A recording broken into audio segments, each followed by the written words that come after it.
Andrew, we fell for the trap. If it's a beautiful trap, are you mad?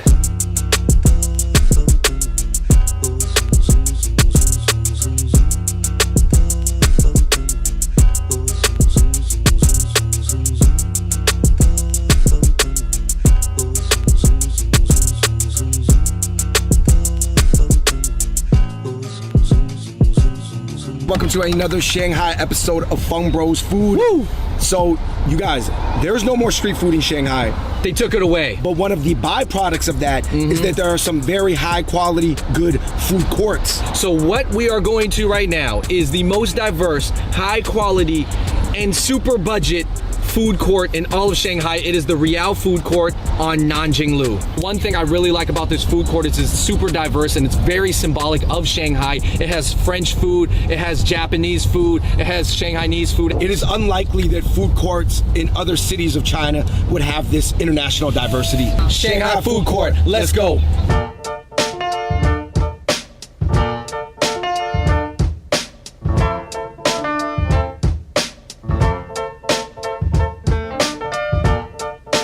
Alright, you guys, so we have just arrived at the food court. We have some decisions to make.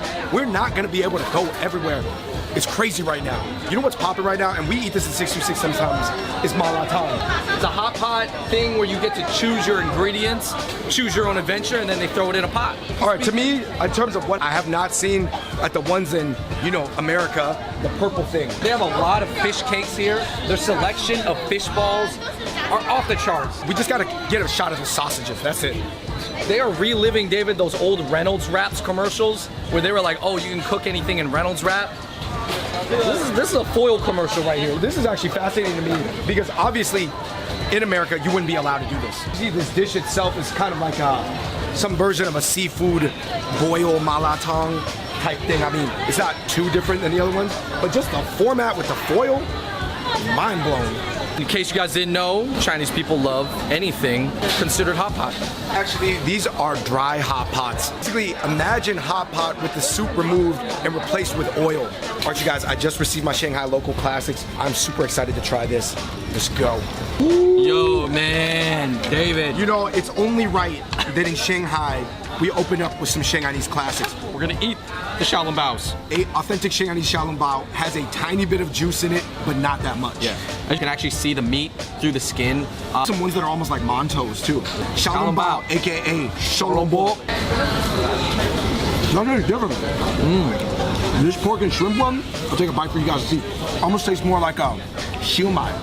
Xiaomai. Because they have the Shanghainese xiaomai, and the Shanghainese xiaomai is very different. There's another thing called a tongbao that has way more juice. Wow. That tastes almost like the xiaomai that mom and dad made. Wow. Does it not? Wow, points for nostalgia. Fried pork chop, aka ta pai gu. I'm gonna dip it in this. Then we have Tao Nian Gao as our carb. It almost feels like the whole community is in here. What is this? It is a fried rice cake. I actually really like the pork chop. Not a fan of the rice cake. It has a cool texture, crispy and chewy, but the fried pork chop was actually pretty good. What I like about this food court is that the people here, it actually has a lot of international flavors here at the food court, but there's actually not that many international people. It seems like a lot of these people might be local Shanghainese people who live in the area. Shanghai egg rolls. Egg rolls, after all, are authentic, but the thing that determines the authenticity is about the filling. David, we've eaten a decent amount of northern Chinese food. As far as we know, do they eat egg rolls in the north? I've never seen one. You got the juice busting out of the side, look at that. I really like the wrapping on the Shanghai egg roll, but the filling to me, it's just cool. I actually liked it because there's pork, cabbage, and mushroom in it, and then the outside was a little bit chewy. This is actually, to me, one of my more favorite egg rolls that I've had. Yo, this is probably the most classic Shanghainese dish because they don't even serve this in other provinces. Tao Nian Gao, stir-fried rice cakes. I didn't expect it to have that much flavor. You think this is like the Chinese pesto? Because the rice cake is like pasta, and then the veggies are kind of like the pesto sauce. Oh man, this is good. I keep eating this. Don't eat too much, man, because we have the very fresh Yang's dumplings, aka the most famous chain of them all. Well, Yang's is sort of like the In-N-Out of Shenzhen Bao. Yeah, and everybody tells you like, oh, you got to get Yang's when you go. Is it the best? I don't know. We'll find out. Shenzhen Bao. Jitai, which is, it's got a very particular characteristic to it, sort of like an arugula flavor. I like this one a lot because I like vegetables in my dumpling. I liked it because the skin wasn't overly fried. Nah, comparing it to King Food Court in Alhambra, the skin is thinner, which I enjoy. Smaller. Guys, another Shinjin Bao. Let's see what flavor this is. It's shrimp. I'm pouring the vinegar into my Shinjin Bao right here. It almost tastes a little bit like a hot dog. I personally like the shepherd's one a little bit better. I'm personally not used to eating shrimp with the fried shell. That's not my favorite like combo. This is going to be the Yang's dumpling, the OG one. This is the one that sells out before everything else. I just drink all that soup. Oh, that's really good. It's fried top here. Look at that. That's the best one, man. That was the best one. Yang's is the best. Just get the Yang's. The Yang's special at Yang's dumpling. Who would have thought? My two favorite things from this were the egg roll and Yang's Shinjin Bao. For me, I know what you're gonna say. if it had a little bit more juice, Wow. the pork and shrimp xiaolong bao right here. The non-traditional. And like I said, this is the real xiaolong bao, so it's not actually as juicy as you think. Hey, wow. You didn't have to, but you did. Eating food from this restaurant, it was called Really Good Steamed Foods. Zhenhao. Steamed chicken tofu wrap. Wow. That's really good. I loved anything wrapped in tofu. Yo, this dish was low-key delicious. Wow. There's meat inside of this. Soup was really good. Wow. The broth? The broth? That broth could cure any regular sickness ailment you have, okay? Man, that was a sleeper dish. That was really, really good because you know what it is? It didn't look like it had that much flavor. And not only that, it didn't look like you would serve something that was that like restaurant-like at a food court. The garlic, the broccoli, veggie dish. It's kind of like stir-fried cabbage and vermicelli with the chili peppers. Oh, wow. That's good too. None of the food at Really Good Steamed Food actually looked like it had that much flavor, but it does. Yo, I'm a really big fan of this millet congee though. Those grains, it's a sweet congee. It's really good. And you know what the best part is? It tastes like it's good for digestion. There's no young kids in line. Yo. Go with your grandparents here. They'll love it. At least this side of the food court. Here, David, we have two smoothies. We have the strawberry banana yogurt smoothie in a pouch. This is a avocado pear smoothie.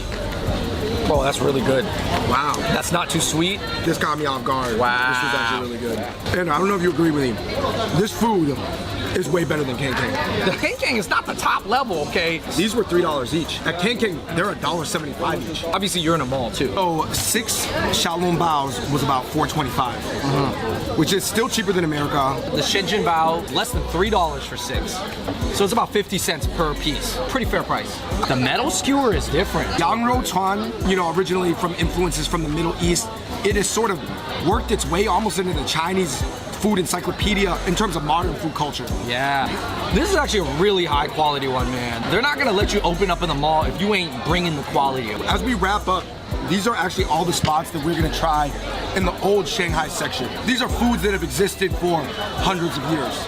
Maybe the kids aren't eating this food at home necessarily, but that they do get that experience in. It feels like you're eating with grandma or grandpa, like a big community cafeteria. A big, nice community cafeteria with a Gucci store up top. All right, guys, that wraps it up for our Shanghai section of the food court crawl in Shanghai. And guess what? 50 feet away, we gotta go to the other side. Let's go.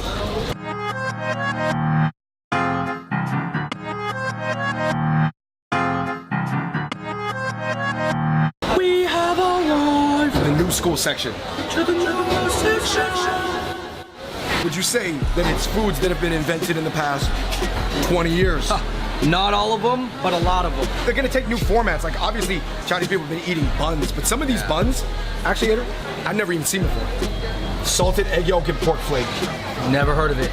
Black sticky rice and thick mashed taro buns. Sticky rice. Golden pudding durian bread. Black sticky rice, purple potato bun. Starry custard bun, durian cheese, and scallion pancake. So we gotta pick like 4. Look how matcha this spot is. Andrew, we fell for the trap. If it's a beautiful trap, are you mad? We are going to attempt to see if the matcha sauce served tastes different when it's inside half of a honeydew. I'm gonna get the piece that's close to the honeydew. Oh. That's really good matcha ice cream, man. I think that the reason they wouldn't do this in the States is because people would think it was too much of a gimmick. No, I was gonna say, I could see it at the night market. What aesthetics we're rating that? Maybe a 10 out of 10? Yeah. Taste-wise, It's probably not worth it, to be honest. We were at the guo kui spot. Guo kui, the first time I had it was in Chengdu, but apparently it could be originally from Hebei. Yo, this is hot as hell. I'm gonna try to rip it really fast. Red bean black sugar. Hot tan, hot tan. You know what I noticed, Andrew? Very, very few people are ordering guo kuis. Do you think This is not the hottest booth. Do you think it's because in Shanghai they wouldn't go for this inland type of food? I think it seems kind of like a fair food, something that you walk around and eat. And I gotta be honest, I think they could put more meat in it and make it a little bit more substantial. That's my only criticism. All right, everybody, as you can see, this food court is getting crazy. It's very busy, and there is actually even more food than I had imagined.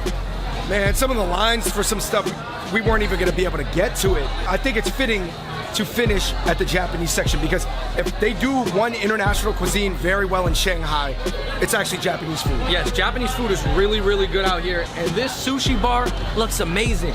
They have seared salmon sushi. That is not regular. I mean, this guy's making it fresh. I think it's real. It's real. It's real. Oh, yeah. Look how monstrous this is, man. One of the scallies. How often do you just see just grilled pineapple like this? Kind of debating on what cut of meat we should get grilled. Because they do have lunch specials. But I feel like if we're not gonna get a lot, we might as well get the highest grade. It's true. It's pretty interesting. It goes all the way from 36 kwai for 100 grams, all the way to 168 kwai. 你需要点100. 一份是200到300份。 All right, so here's the thing. I thought it was only 168, but it's only per 100 grams. In most steaks, they sell at 300 grams. So it's gonna be like 500, 500 kwai. Wait, you can't get a small amount. No, they just serve it by the steak. Right, right. Here for our last round, we have seared salmon sushi. We have some a mixed Japanese skewers with a humongous prawn and pineapple and scallops. And then we got some Angus, fresh Angus beef steak. It's a grilled salmon. It has some teriyaki sauce, I believe, swiped on top. It's delicious. Loved it. Comes to being more raw or cooked, it's a really weird mix because you get the burntness of the cooked side, but most of it's raw. I would say it's 40-60. 60% raw, 40% cooked. This prawn is humongous. Look at this. I'm going in. Prawn skewer. Juicy, not dry, salty, shrimpy. Pretty good. There's a pineapple. It's just raw, really sweet pineapple. That was delicious. It was a great palate cleanser. And if you guys know about lunch steak in Japan, they typically weigh it out and they serve it in a very non-traditional fashion. This is the Angus combo, 68 kwai. This is $10. You get to watch them cook this right in front of you. Wow. I thought they overcooked it, but it wasn't. And it's actually got a ton of flavor. Better or worse than pepper lunch? It's got more flavor than pepper lunch, but that's not a better cut of meat than pepper lunch. Oh, okay, okay. Let me flip the camera. Give me the camera, Yeah. Trey. It's Justin the cameraman. More peppery than pepper lunch. I have a durian cheese bao that smells so much like durian. And it's so fluffy. Dragon fruit, yeah. Watch this, I'm gonna rip it. This tastes so much like durian. This one's cool. It didn't burst with flavor. I'm really interested about the durian one. Dog. It wasn't bad. It was really well done. The bun fluffiness level, 10 out of 10, bro. For me, my major takeaway is that Shanghai really is an international place. There's no way that they can have this many international booths without there being like a desire from the locals to eat all these different foods from different countries. And you know it's actual Shanghainese because, as you can see, there's apparently not a lot of foreigners here. So this is not a expat mall. This is a Shanghainese mall. I'm happy to see it. I mean, I'm not gonna lie, 12 years ago, I did a study abroad in Shanghai. There was nothing like this that existed. To come back 12 years later, do I miss the jovial, folksy atmosphere of outdoors eating? For sure, but this is the way society moves. There's progression. Sometimes you miss the old things, but you like the new things. And to see this, I gotta tell you, they take a lot of food that is normally sold on the side of the street, they clean it up, and like you said, they sell it below a Gucci store. I was really glad that they were able to kind of bring the authentic flavors, even in a mall. I think sometimes when you eat in a mall, you tend to think like some authenticity or some kind of grittiness disappears. Right, like even pizza in the mall, like Sbarro. Yeah. You don't think that that's gonna taste. You never like, legit. You never think anything in the mall is authentic. That's the fact. You never believe that, but it is, and it's tasty, and it's good, and it's still affordable. It may be a little bit more expensive than the street, of course, and it should be, but you have all the options here. All right, you guys, thank you so much for watching that food court crawl through the Rial food court here in Shanghai. Like I said, we just wanted to see the new street culture, or at least what has come up in place of it. I think this place is also right across the street from a historic landmark, Jing'an Temple. So if you guys come here, you can check out both. Make sure you give this video a thumbs up, turn on your notifications so you don't miss a video, and please let us know what other food courts you would like to see us check out around China. Again, this is David, this is Andrew, Justin's behind the camera. Until next time, we out. Peace. Yo, is this where all the people overseas are getting the Balenciaga from? They got, you don't just see that in San Diego Mall. You don't just see a Balenciaga store.